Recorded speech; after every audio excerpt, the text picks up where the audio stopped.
More anti-ICE protests erupt in Oregon after another car attack and shooting. Trump says we're going to hit drug cartels in Mexico, and he announces a new effort to make houses more affordable. I'm Georgia Howe with Daily Wire Executive Editor John Bickley. It's Friday, January 9th, and this is Evening Wire. The Department of Homeland Security says a Border Patrol agent fired on two suspected Tren de Aragua gang members after they attempted to run over federal immigration agents in Portland. Daily Wire reporter Zach Jewell has the latest.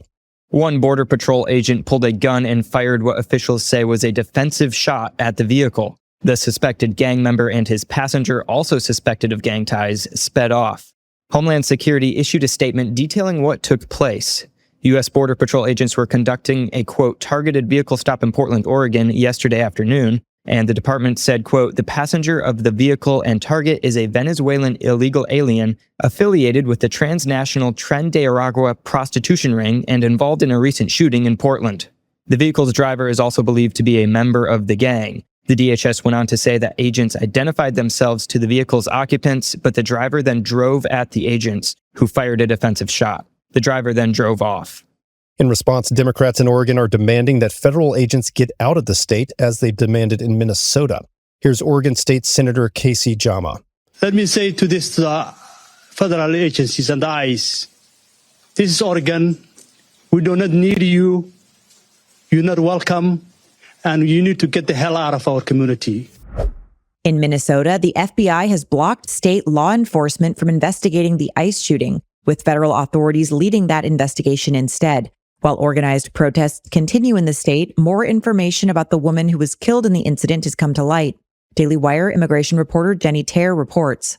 A family member had claimed that Renee Nicole Good was not involved with any anti-ICE activities, but some local residents attending a vigil for her told a very different story. They told the New York Post that she was a, quote, warrior who participated in an ICE watch group to document and resist the agency. Good reportedly first learned of the group through her 6-year-old son's leftist charter school, which prides itself on involving kids in political and social activism, the outlet reported. Quote, she was a warrior. She died doing what was right, a mother named Lisa, whose child attends the same school, told the Post. Lisa went on to say that Good, quote, was trained against these ICE agents on what to do, what not to do. It's a very thorough training, she said. Protests over the deadly shooting of an ICE agitator continue in Minnesota and beyond. Daily Wire reporter Brecca Stoll has the latest from Minneapolis. I'm on the ground in Minneapolis, but a new video showing the officer's perspective with audio of agents ordering the woman, Renee Nicole Good, to get out of the car shortly before she drove off and was shot has circulated widely, fueling stronger reactions on the ground. Many demonstrations continue to accuse ICE of using excessive force and say they will not accept the official self-defense narrative, even as some footage appears to show Good's vehicle moving backward and then forward as officers approach.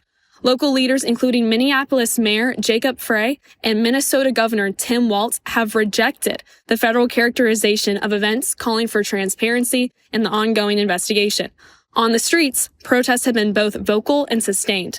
Hundreds gathered near federal buildings in the site of the shooting, chanting and demanding ICE leave the city, while authorities have at times used crowd control tactics. Some businesses in the area have even refused service to ICE, including a local McDonald's. Here's my exchange with a security guard out front. We couldn't help but notice there's a sign that says no ICE on the door. Yeah, just to let you know, at the end of the day, this is private property. So you can't just break the law because you're a federal agent. It's like coming into your house or coming to any other restaurant. There's rules. So. Did the manager put that on the door? How did that get there? I'm not sure, but it's there. How do you guys enforce it? They read the sign. You know, at the end of the day, you have all right to come in and make a purchase. It's just there's rules and regulations. You can't just walk behind the counter. McDonald's responded with the following statement. We're in touch with the owner and operator of this franchise restaurant, and we have confirmed that this flyer was posted without approval and has since been taken down. U.S. forces struck once again in the heart of the Caribbean, nabbing a suspected ghost fleet oil tanker that was attempting to evade interception. Early today, the Navy and Coast Guard boarded the Olena in international waters, which was sailing under false flags, and seized the vessel along with its cargo. The tanker has the capacity to carry 890,000 barrels of crude Venezuelan oil, about $53 million worth. The operation involved Marines and sailors from the Joint Task Force Southern Spear, and it was backed by multiple U.S. warships. Homeland Security officials say the vessel was part of a shadow network to move embargoed oil. The profits, they argue, would have funded terrorist activities. President Trump shook things up in the Western Hemisphere once again Thursday, announcing that the U.S. will be conducting land strikes against the cartels in Mexico.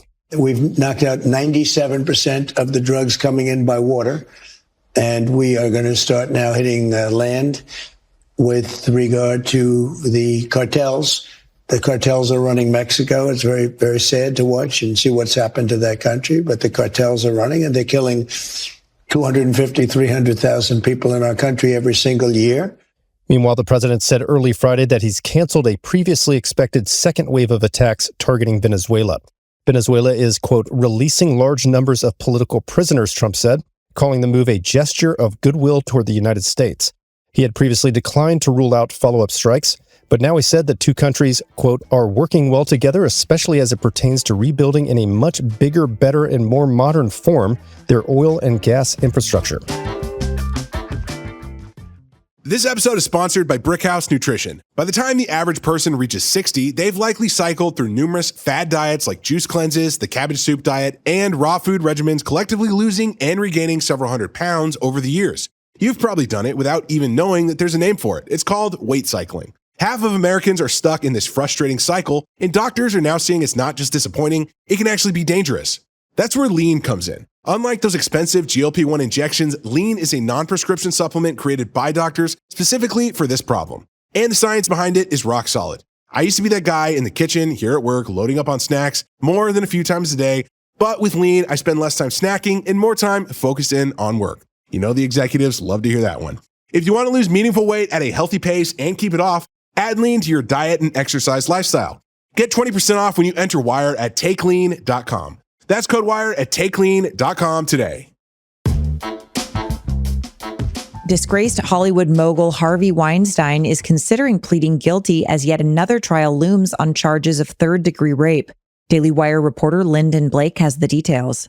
Jessica Mann, a former aspiring actress, claims Weinstein raped her at a New York hotel in March of 2013. Weinstein has denied that claim, but his lawyer told the judge that the 73-year-old is considering pleading guilty to that rape charge to avoid another trial. That trial would begin on March 3rd if Weinstein can't reach a plea deal. At the end of the hearing Thursday, Weinstein, who appeared frail in a wheelchair, spoke directly to the judge. He said, quote, I admit my moral failings. I was unfaithful and acted wrongly, but I have never assaulted anyone. Weinstein was found guilty of third-degree rape of Mann in early 2020, but that ruling was overturned in 2024 by an appeals court. Weinstein was then retried on that same case last year, but the jury failed to reach a verdict. President Trump has announced that the government will purchase $200 billion in mortgage bonds to help lower housing costs. Daily Wire political reporter Cameron Arcand has more. The president said in a Truth Social post Thursday that while Joe Biden ignored the housing market, he's giving it special attention. He wrote, quote, because I chose not to sell Fannie Mae and Freddie Mac in my first term, it is now worth many times that amount and has $200 billion in cash. Because of that, he said, he's instructing his representatives to buy $200 billion in mortgage bonds. This, he said, will drive down mortgage rates and monthly payments and make the cost of owning a home more affordable. Now, the announcement comes after Trump said Wednesday that he would be taking action against institutional investors buying single-family homes. Progressives on Minneapolis' city council used its first meeting of the year to install members of the Democratic Socialists of America as both the majority leader and minority leader. Daily Wire investigative reporter Luke Rosiak has this story. Aisha Chugtai, the council's first Muslim and youngest member, will be majority leader, saying her role would be to, quote, identify uncontroversial ideas that the rest of the body largely agreed with, the starter being paraphrased, while the minority leader would be tasked with convincing others to accept more controversial ideas. Chugtai nominated Robin Wansley, a gender studies PhD, for that role. Wansley said the minority role will be to recognize the political diversity of the council, specifically the 4 members of the Democrat Socialists of America, even though that's a group that includes the majority leader. Moderate members protested the appointments, with Latricia Vital pointing out that the socialists were claiming to represent diversity by installing two members of the same political faction to both parties' lots, even though they almost always vote the same way, icing out moderates. The suspect accused of targeting a Supreme Court mass with hundreds of explosives was back in court this week. Daily Wire senior editor Joel Needler reports. Louis Gary was arrested last October with more than 100 explosive devices outside of St. Matthew's Cathedral ahead of the annual Red Mass, which marked the start of the Supreme Court term. Gary appeared in D.C. Superior Court Tuesday for a status hearing, during which the court addressed the next return date, which was scheduled for February 5th, but pushed back. Gary faces charges of one count of unlawful manufacture or possession of weapon of mass destruction and false report of a weapon of mass destruction. Authorities say Gary had gathered materials for explosives and put them in a tent on the steps of St. Matthew's Cathedral on October 5th last year, ahead of the Red Mass, and that he knew the potential for danger was incredibly high. President Trump's ongoing public feud with Republican Congressman Thomas Massie added another chapter this week. Daily Wire assistant editor Andy Valdez explains. President Trump is urging Republicans to get behind a Navy SEAL who he hopes will oust the Kentucky representative in the midterms. The president wrote on Truth Social that Captain Ed Galrine has his complete and total endorsement in a bid to replace Massie in Kentucky's 4th congressional district. Massie has been a thorn in Trump's side for most of his second term, criticizing his handling of the Epstein files and voting against his big, beautiful bill. Trump went on to describe Massie as the worst, quote-unquote, Republican congressman we have had in many years. And former late-night host Conan O'Brien is warning comedians who do nothing but bash President Trump that they're, quote, just screaming and need to try harder to come up with funny material. Here's O'Brien in an interview this week with the Oxford Union. And I think some comics go the route of, I'm going to just say F Trump all the time, or that's their comedy. And I think, well, now a little bit you're being co-opted because you're so angry.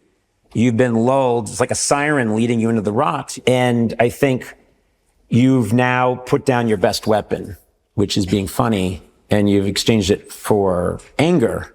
And I think, well, if you're a comedian, you always need to be funny. You just have to find a way. You just have to find a way to channel that anger, because good art will always be a great weapon. Will always be a perfect weapon against power. But if you're just screaming and you're just angry, you've lost your best tool in the toolbox. Those are your drive home updates this evening. To learn more about these stories, go to dailywire.com. And in case you missed it earlier today, we covered some major stories, including the escalating fallout from the Minneapolis shooting, troubling revelations about the LA wildfires, and swelling unrest in Iran as the Islamic regime phones for foreign support. Thanks for tuning in. We'll be back tomorrow morning with a weekend edition of Morning Wire.